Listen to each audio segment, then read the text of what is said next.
Teman-teman media, saya tahunya ini dari teman-teman media. Dan isu apa yang teman-teman dengar untuk Bapak Presiden, mantan Presiden Republik Indonesia nomor 7 dan Pak Wapres Mas Gibran untuk masuk Golkar ini kan terjadi.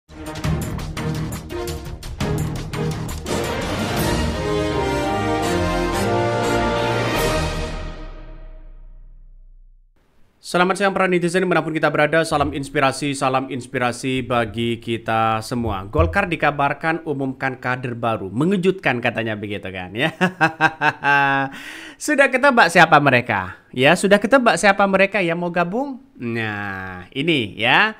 Ini yang kemudian banyak muncul spekulasinya begitu kan. Ada yang mengatakan Mulyono, ada yang mengatakan Gibran, ada yang mengatakan Jokowi, ada yang mengatakan siapa banyak-banyak begitu kan.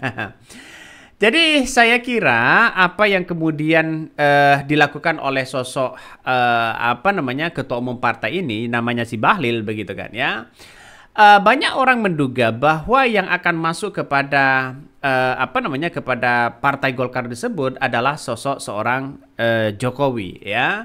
Orang akan menyebutkan itu. Benar nggak begitu Pak Jokowi sudah menjadi kader dari partai Golkar? Apa ya tujuannya? Apa yang dia inginkan? Jangan-jangan ingin mengamankan seorang Gibran di tahun 2029. Ya, yang namanya politik, kendaraan politik bisa saja begitu kan. Ya, yang namanya partai politik itu kendaraannya ke situ. Kendaraannya adalah kekuasaan. Atau hal-hal yang bisa mempengaruhi. Ya ingat ya, saya hanya cuma mengingatkan kepada Bahlil ya. Mohon Pak Bahlil ya, masuk Golkar siapapun boleh-boleh aja. Tapi jangan sampai Bahlil ya, jangan sampai tiba-tiba ya setengah tahun menjadi kader tiba-tiba sudah menjadi ketua umum. Jangan ya. Jangan ya, Dek, jangan ya.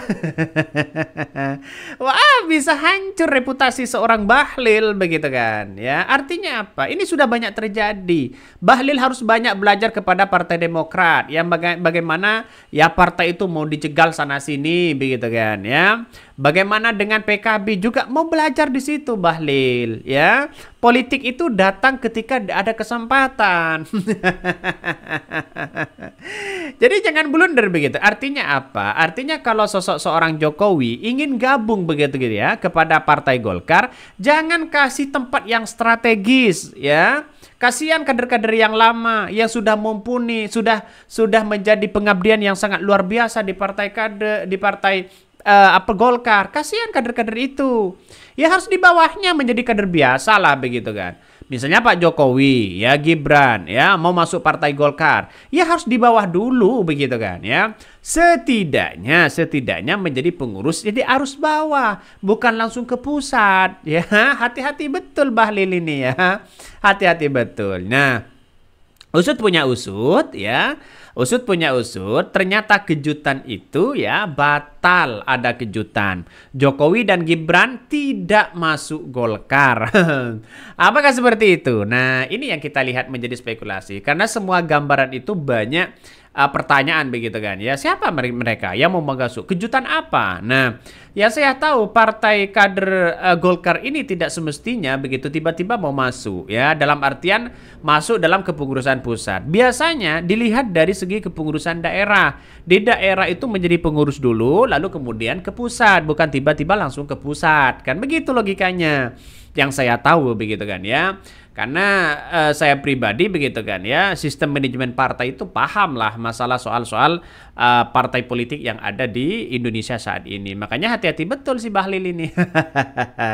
Coba kita baca komentar-komentar dari netizen ya, banyak sekali pro dan kontra. Ini Pak Jokowi sekarang jadi kader Golkar, benar nggak seperti itu? Nah, nih Bahlil umumkan ya pengurus DPP Golkar ya, tak ada nama Jokowi ya, makanya kalau mau masuk pengurus ya silahkan, tapi jangan tempatkan dengan tempat yang kemudian strategis mereka ya, bisa bahaya begitu.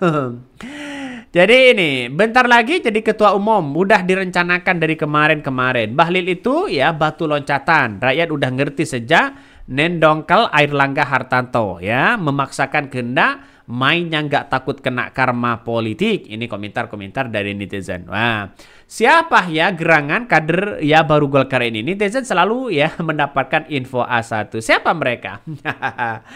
Jadi ini lucu banget begitu kan ya, bahwa memang Partai Golkar itu sistem pengkaderannya sangat kuat sekali ya, tapi jangan sampai orang-orang yang masuk di pusat di situ begitu kan, yang menjadi pengurus di pusat, jangan sampai ya tiba-tiba jadi kader lalu jadi pengurus di situ. Jangan. Harus ada kepengurusan di pusat. Ya minimal 5 tahun lah ya untuk menjadi pengurus di daerah. Itu baru ke pusat. Itu kan sangat-sangat luar biasa begitu. Ya makanya walaupun secara tidak langsung Partai Golkar ini adalah orang-orang yang menduduki di situ adalah orang-orang yang punya jabatan strategis, para pengusaha begitu kan. Seperti rakyat kecil mana bisa untuk duduk di situ kan, begitu logikanya. Jadi saya kira ya tergantung dari situasi lah begitu ya. Coba kita baca ya beritanya. Ini agak menarik. Batal ada kejutan Jokowi dan Gibran tak masuk Golkar. Ketua Umum Partai Golkar Bahlil mengatakan bekas Presiden Joko Widodo atau Jokowi dan anaknya kini menjabat Wakil Presiden Gibran Raka Buming Raka tidak masuk ke Partai Beringin. Sampai hari ini nama Presiden Prabowo ketujuh yaitu Jokowi tidak dapat pengurusan baik Dewan Kehormatan maupun struktur. Baguslah kalau seperti itu. Kalau sampai masuk ya bisa saja siap-siap seorang Bahlil akan didepak kan begitu. Nih. Bahlil menyebutkan isu Jokowi dan Gibran bergabung ke Golkar sudah santer sejak sebelum Musyawarah Nasional atau Munas ya. Kalau itu aspirasi banyak. Pak Jokowi kan tokoh bangsa.